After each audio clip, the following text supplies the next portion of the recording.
Lauren Chase stood frozen in the hallway outside the operations room, her tablet still lit with the field log she had written. Every satellite feed cross-referenced, every risk assessed, every life accounted for. Yet, as the senior officer read the mission briefing aloud to the room of commanders, her name was nowhere in it.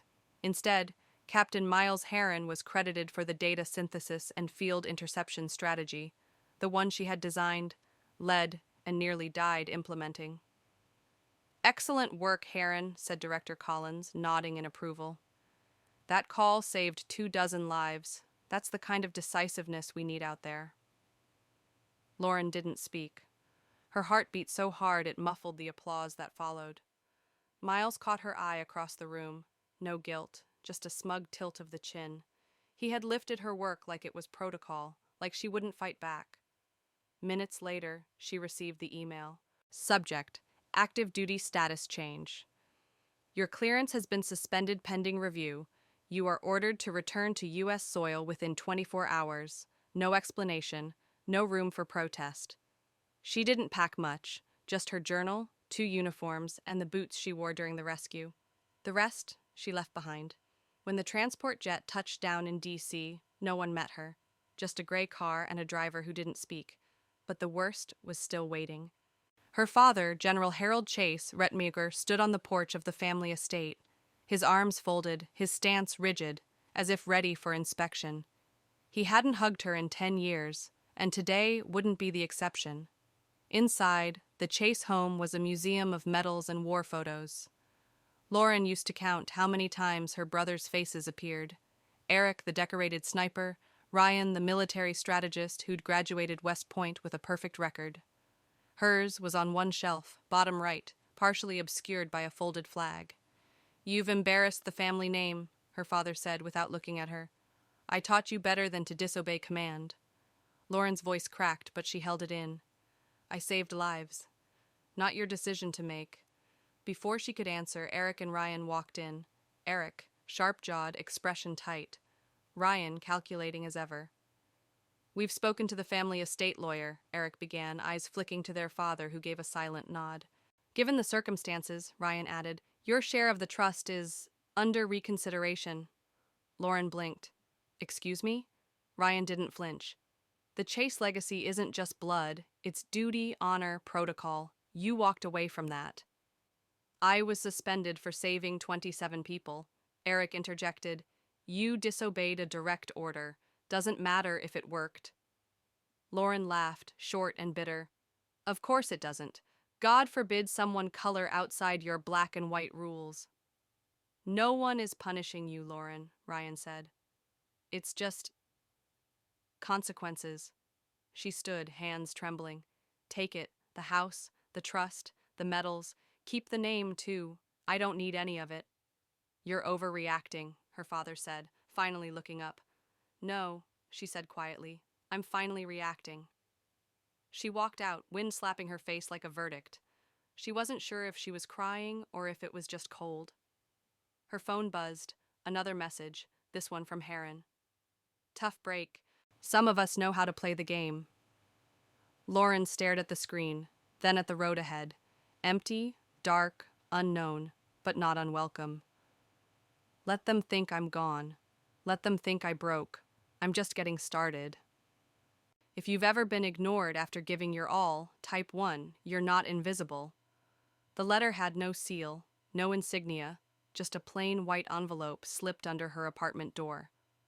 Lauren Chase opened it with one eye still half closed from a night shift guarding an abandoned office building in Arlington. Inside, one line in bold ink. "Report to Fort Greystone. Clearance Alpha. Immediate." She blinked. Fort Greystone wasn't just restricted, it was ghost level.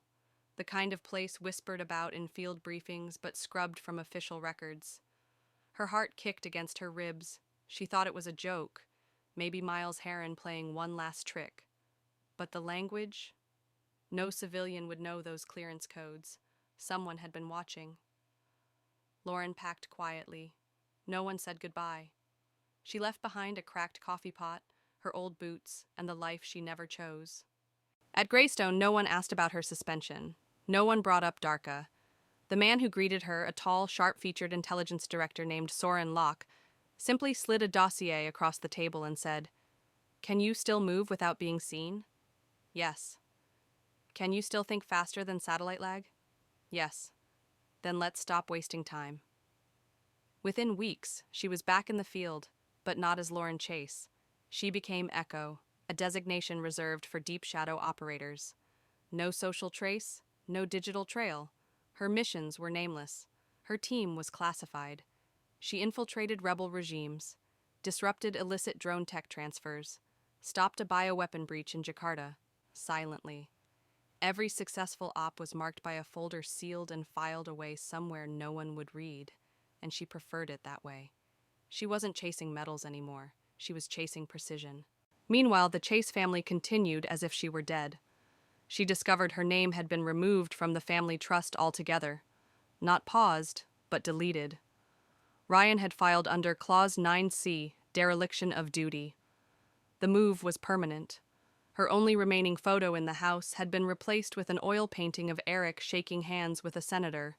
She didn't react, not openly, but she kept the legal printout in her sock drawer at base housing in Bucharest, just as a reminder. A year passed, then two. One night in Munich, after intercepting a shipment of stolen NATO codes, her comms officer pulled her aside. "There's chatter from D.C., he said. "Ryan Chase, promotion to lieutenant colonel, ceremony in 2 weeks." She nodded slowly. "Of course." But then he added, "They sent an invite. You were listed on the family roster. Lauren Chase, +1. He smirked. "Guess they still think you're security detail or something." Lauren stared at the printed invitation. Cream paper, gold trim, perfectly self-important. They had no idea. To them, she was still just the sister who failed, who disobeyed, who vanished in shame. She chuckled. Let them keep thinking that. Elsewhere, the Chase legacy was cracking.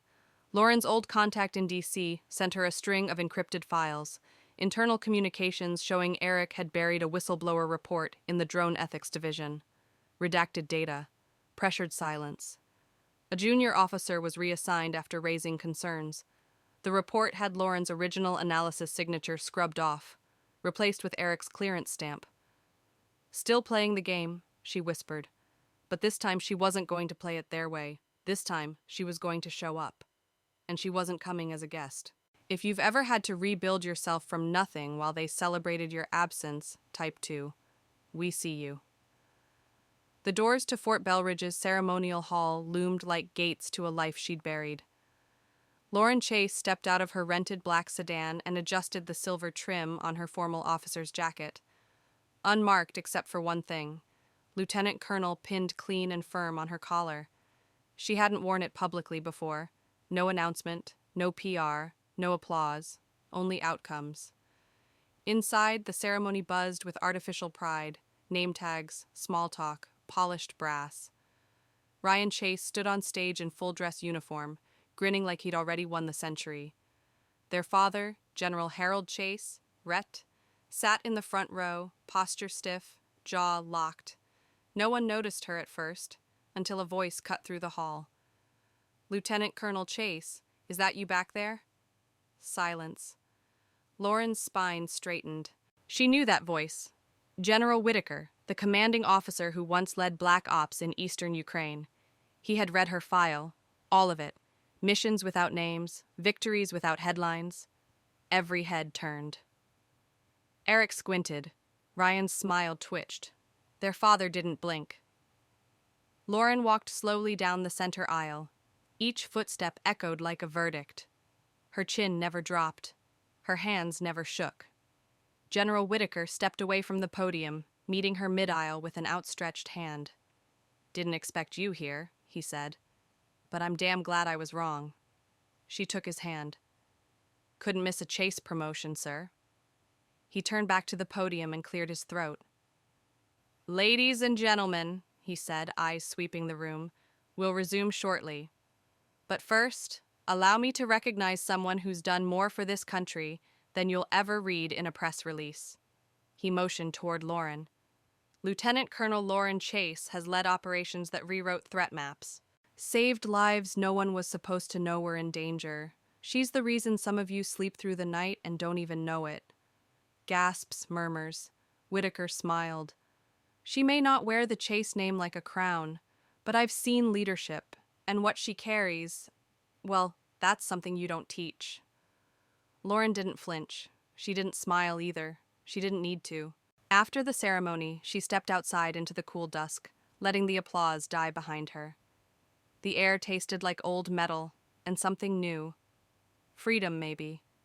Ryan appeared first, still in uniform, hands shoved in his pockets. You never said, he muttered. You never asked. He shifted uncomfortably. I didn't know you were still active. You weren't cleared to. Eric joined, a half-second behind, arms crossed like a shield. So, all this time, you've been... Working, Lauren said, voice flat. While you chased optics, I chased consequences. Eric's brow tightened. You should have told us. She tilted her head. You told the estate lawyer before telling me. He looked away. Then the voice Lauren wasn't sure she'd hear again. You broke protocol, her father said. Lauren turned slowly to face him. I also saved 27 people. A pause. He opened his mouth, then closed it again. For years, she said, you raised us to follow orders. But you never taught us when to question them. He said nothing. I learned that alone. Lauren started to walk past, but paused. I don't want your medals, or your legacy. I've built my own. No dramatic exit, just the steady click of her boots as she walked away, shoulders straight, eyes forward. Not in exile, in arrival, not erased, evolved. If you've ever walked back into a room that once doubted you, stronger, sharper, and absolutely undeniable, type 3. This one's for you.